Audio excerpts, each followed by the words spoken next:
Mom. What are you doing today? Providence Place, owned by the Sisters of Providence, an ideal rental setting for retirees to continue their active, independent lifestyles. We have bright 1- and 2-bedroom apartments, a magnificent chapel with daily mass, restaurant-style dining, and wellness and entertainment programs. Call for a tour, 413-534-9700. Mom, call me when you're not so busy. Coming up on this edition of Reel to Reel. Celebrating Catholic Schools Week in the Diocese of Springfield, I'm Carolee McGrath. I'll have the story coming up. I'm Nick Morganelli. I'll show you how churches are going high-tech and going live on the air. And a former Pittsfield parish is transformed into housing. These stories are coming your way next on Reel to Reel.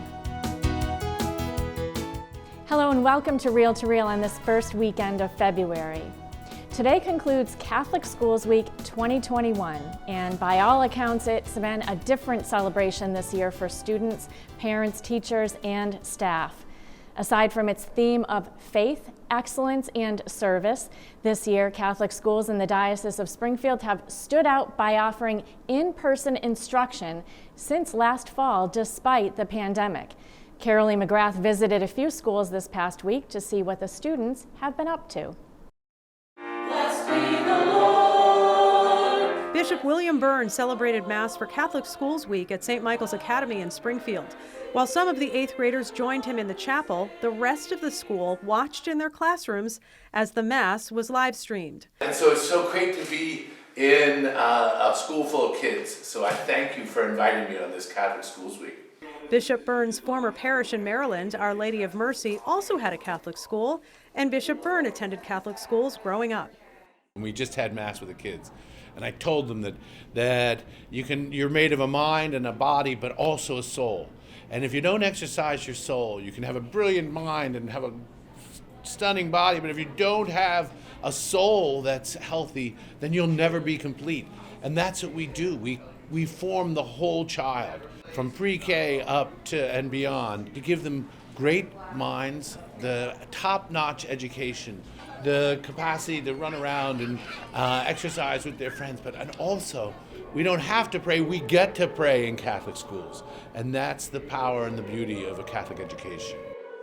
The theme for Catholic Schools Week is faith, excellence, and service. Nora Walsh is in 8th grade. At this school, it's kind of like everyone's always together, like you're not judged, like everyone's always there for you. The teachers are always helping out, like you're never alone. Like if you want to share something, they're always there for you, and like you always learn like about your faith.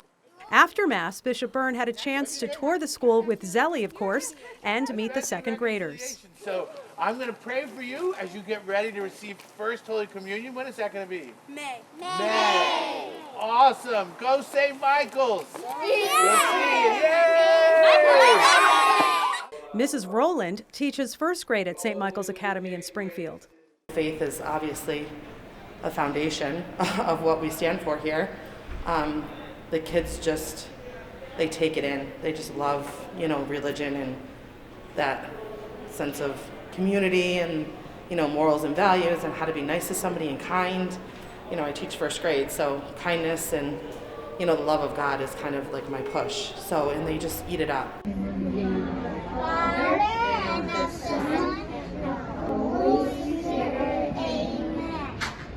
At Catholic school, the day, of course, starts with a prayer, and these kindergartners at St. Mary's Academy in Longmeadow led us in the Hail Mary and Our Father. The 8th grade students explained what they love about going to Catholic school. Just the atmosphere of being helped, and it's more of a family than a school at the end of the day. So Francesca, I see right above your head, there's a heart that says, Jesus loves me. So obviously that's a big theme here. What does your faith mean to you? It means a lot. I feel like I have a very personal connection with God. Ever since I was little, I always went to a Catholic school. I've always made sure to pray. And St. Mary's Academy has Sister Chris, who teaches us. I think it's the community that I like, because I was really nervous coming here. But then once I got here, like the first day, I was welcomed by everyone. I've always been at a parish. I've been at St. Mary's Parish actually for several years, and coming here, and they're really great priest, Father CJ, and Sister Chris teaches us the liturgical calendar. I feel very close to God here. Of course, there's a mix of faith and fun. Mrs. Nicholson's pre-K3 class at St. Mary's had fun building a snowman. Another reason to celebrate Catholic Schools Week is the fact that Catholic schools in the Diocese of Springfield are open. Last fall, when most districts came up with hybrid or remote plans, Catholic schools offered in-person instruction, of course, following all of the safety protocols. Daniel Belarjan is the superintendent of Catholic schools for the diocese. He says there's been an uptick in enrollment this year. You hear it a lot about the heroes, and I think our Catholic school teachers really are heroes in this, and our administrators in helping this to happen in a very difficult time, they're heroes as well. So it has been a great celebration. We did not expect maybe to have gotten this long with all of our schools being fully open, but they are, and that's a testament to what the parents are doing, what the students are doing, what the teachers are doing, what the administration's doing to support the ministry that we have in our Catholic schools. Pope Francis Prep, an independently operated Catholic school in Springfield, has also seen increased interest. Robert Gord and Julia Calderon are seniors at Pope Francis.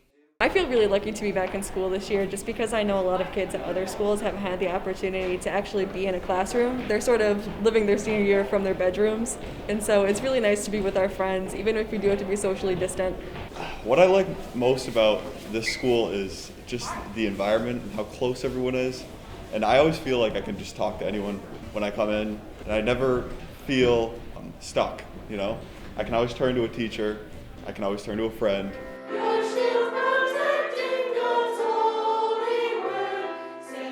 With safety as a top priority, Catholic schools continue to serve students with a Christ-centered approach to education. As the Diocese of Springfield's Catholic schools motto goes, some values never change.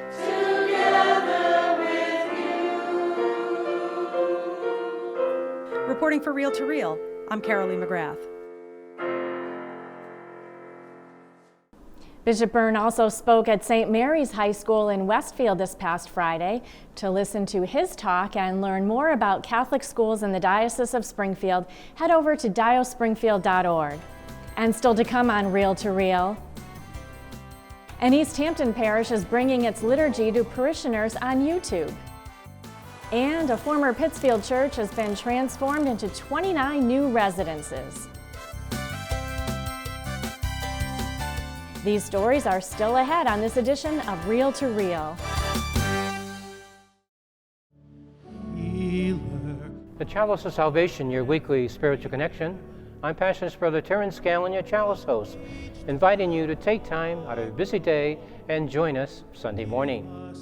We welcome Father Robert White from Our Lady of Mount Carmel Parish here in Springfield as our Mass presider.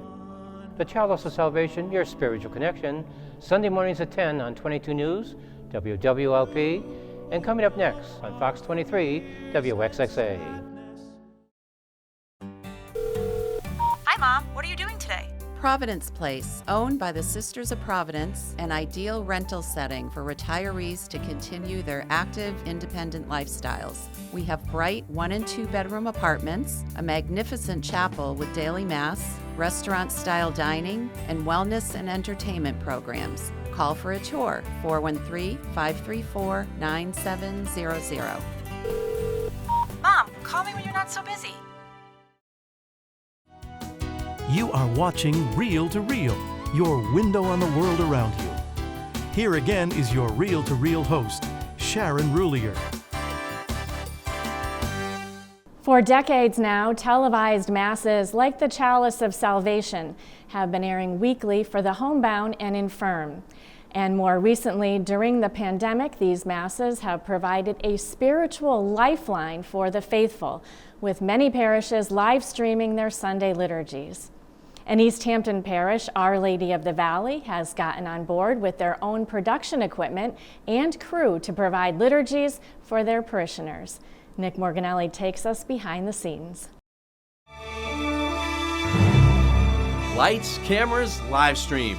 This is a new normal the community at Our Lady of the Valley in East Hampton can be excited about, as it has filled a void in the hearts of churchgoers.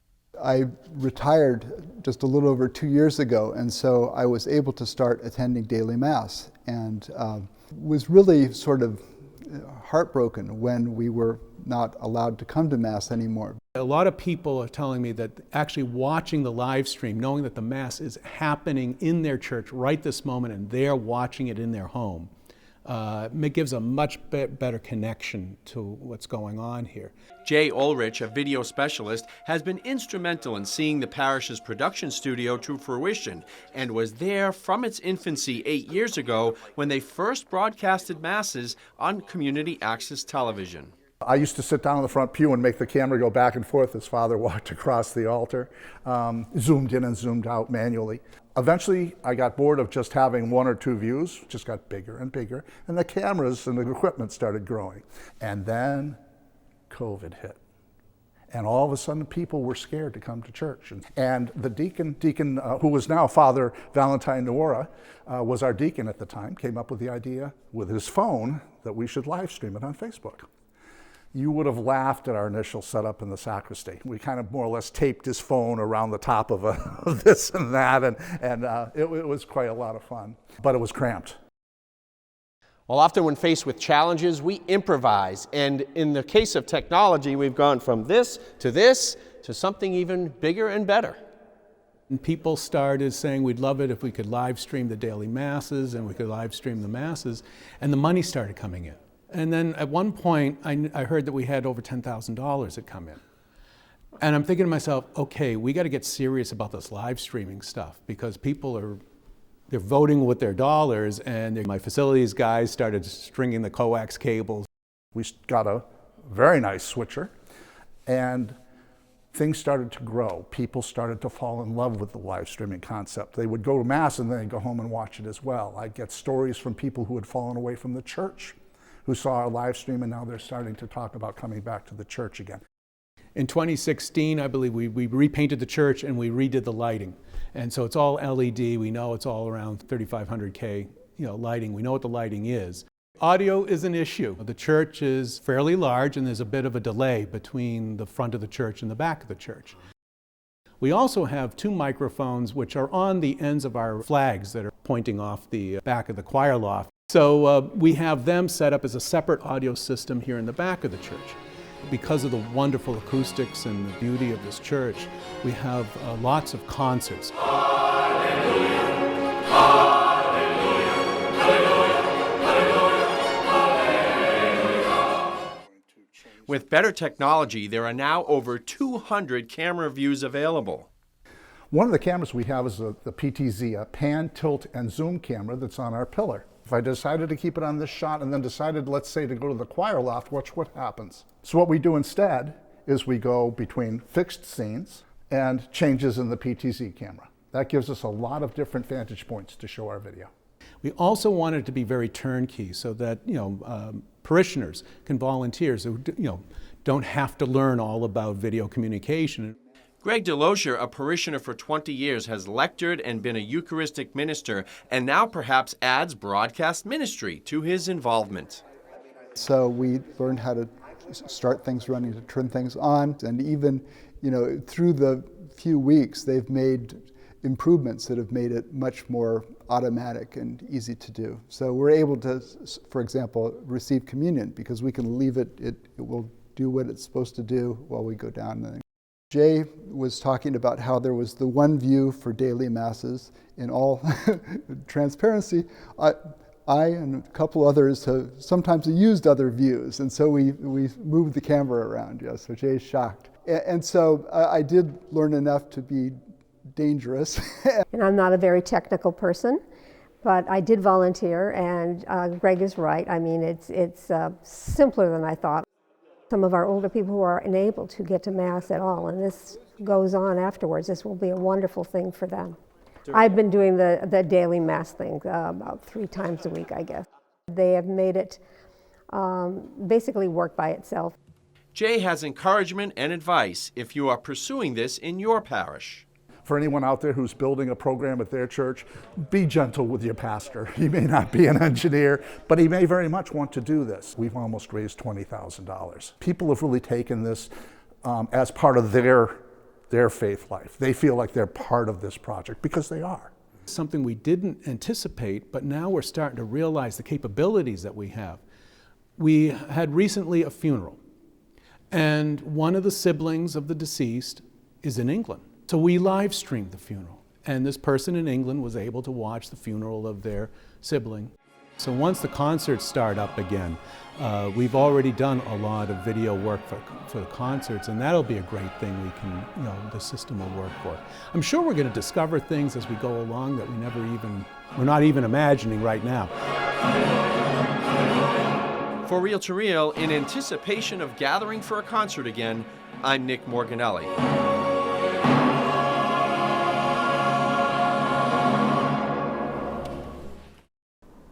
The Basilica of St. John Lateran in Rome is the oldest church in Europe.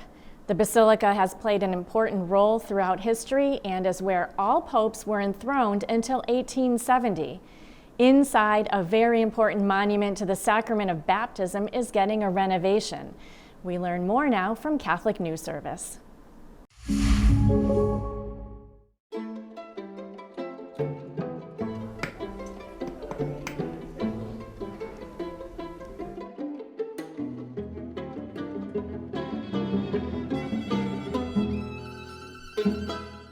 While the Pope usually baptizes infants each year in the Sistine Chapel, arguably the most important place to receive the first sacrament of Christian initiation in Rome is the ancient baptistry at the Basilica of St. John Lateran. Built in the early 5th century, for generations it had been the only baptistry in Rome, and inside there is a half-dome of mosaics from about 450 AD, decorating a side chapel. Experts believe they are among the oldest mosaics in Christianity. We're in this very important monument to the sacrament of baptism, but there's a problem here, a restoration problem. So the patrons of the arts and the Vatican museums have stepped forward once again to restore one of the oldest, if not the oldest, mosaic in Christendom.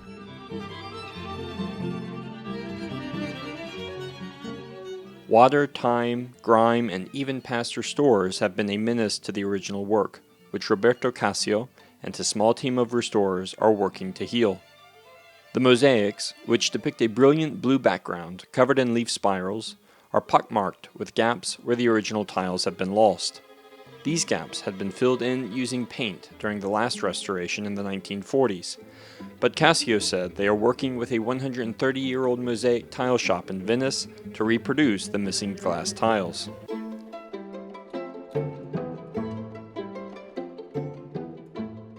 Pensiamo di reintegrare nuovamente a mosaico quello che manca, utilizzando sia i colori che la tecnica simile all'originale, proprio perché diciamo che si dà una lettura migliore. L'importanza è che quello che facciamo risulti individuabile. Questo sarà possibile facendo le integrazioni leggermente al di sotto del livello dell'altro mosaico, quindi avremo una ricostruzione leggermente più bassa, quindi sarà sempre visibile e riconoscibile tutto ciò che andiamo a integrare. While the restoration of the baptistry is significant for the people of Rome, the team restoring the project hopes that it will also bring new life and new visitors from around the world to the site. The fact that this is still used as a baptistry today, very, very, very important, at least for the Roman people. And of course, we hope to spread this importance throughout the whole world so that everyone can come and reflect not only on the sacrament of baptism, but also the history of our church.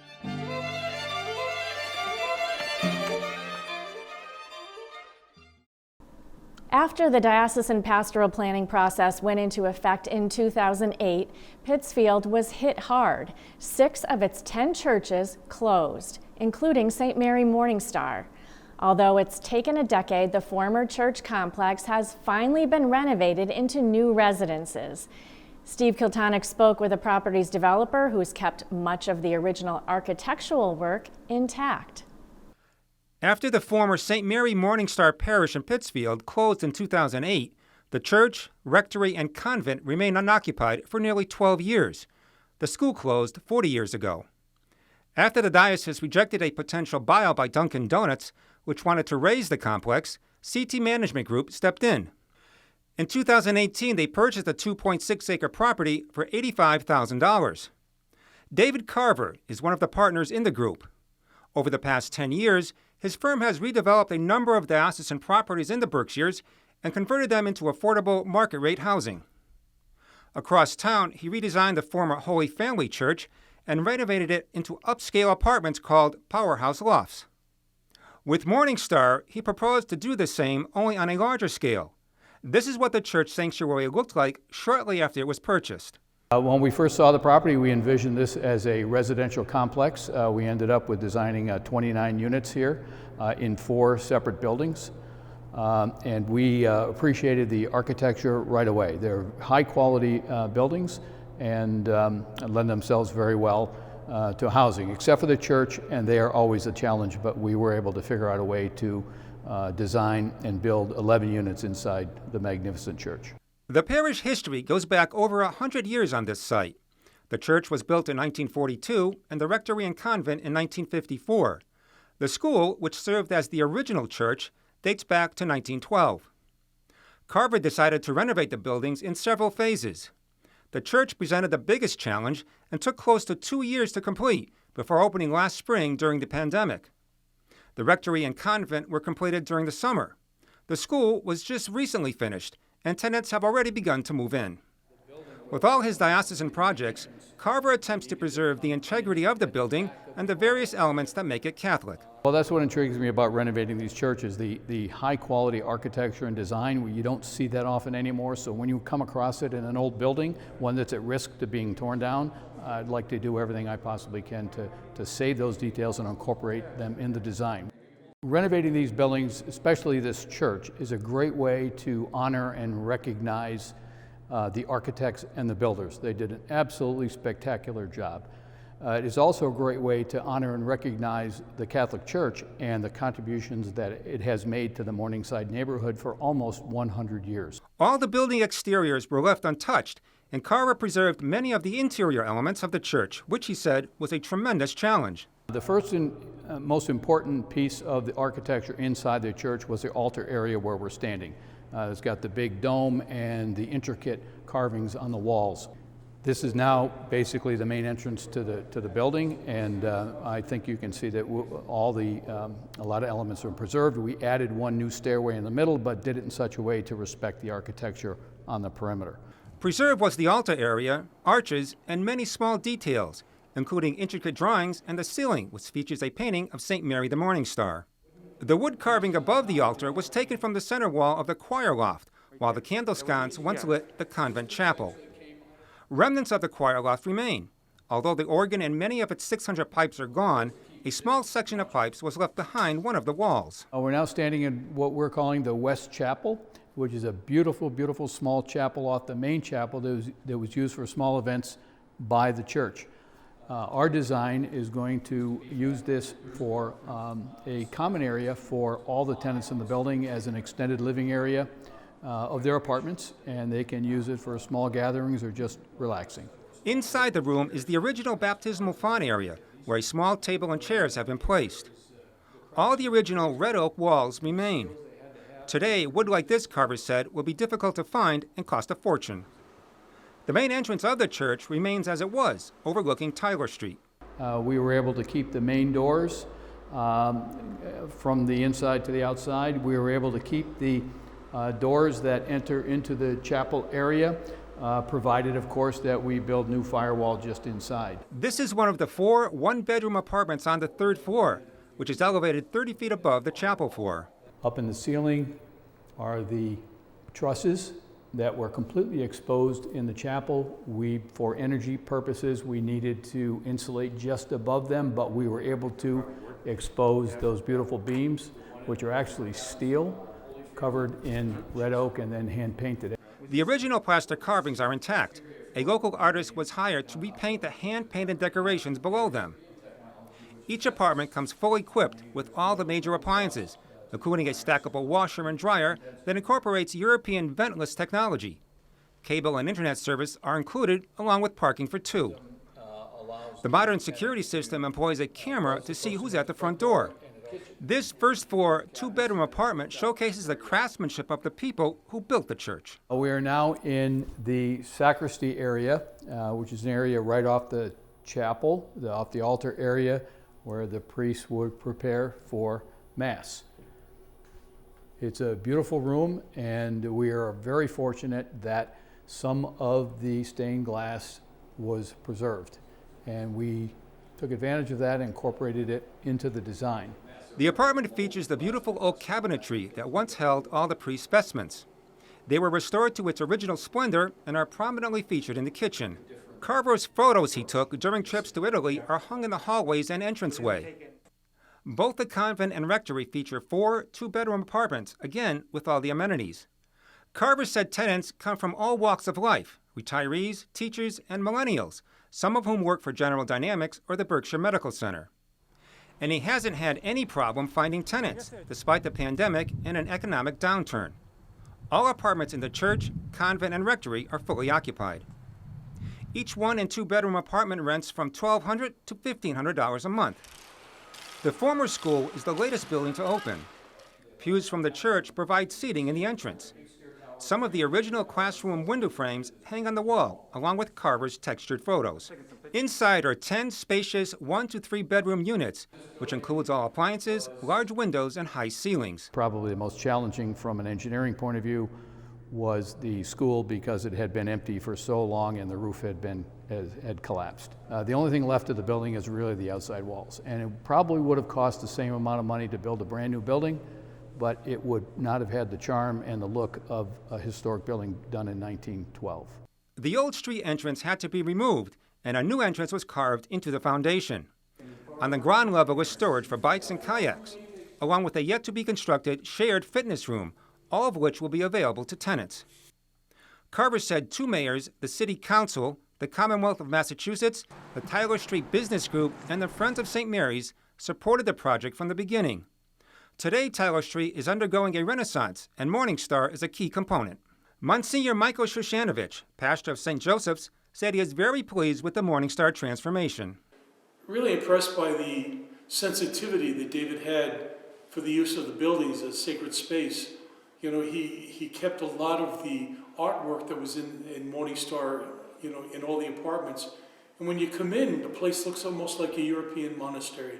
Father Mike said that former parishioners of Morning Star were always concerned their spiritual home would be desecrated or demolished altogether. And I think the former parishioners of St. Mary's are very pleased to see that the integrity of the building was kept and that it's being used for something very, very useful. I think in keeping with our own Catholic tradition of, you know, sharing and caring. Today, the St. Mary Morning Star Church and Complex stands tall on Tyler Street, a reminder of a bygone era, and a testament to those who called this magnificent building their house of worship for so many years. For Real to Real, I'm Steve Kiltonic. And David Carver says that although he isn't currently working on any other diocesan properties in the Berkshires, he welcomes the opportunity to take on other architectural gems like St. Mary Morning Star and put them to good use. For this week, that's Real to Real. We thank you so much for watching today. And be sure to follow the latest news on the Catholic Church, both here in the Diocese of Springfield and around the world, on our news and information site, iobserve.org. And also, you can follow us on Facebook at Catholic Communications. I'll see you right back here next week at this same time for another edition of Real to Real, your window on the world around you. See you then. Real to Real is a production of the Catholic Communications Corporation, funded in part by the annual Catholic Appeal, and the support of you, our faithful viewers.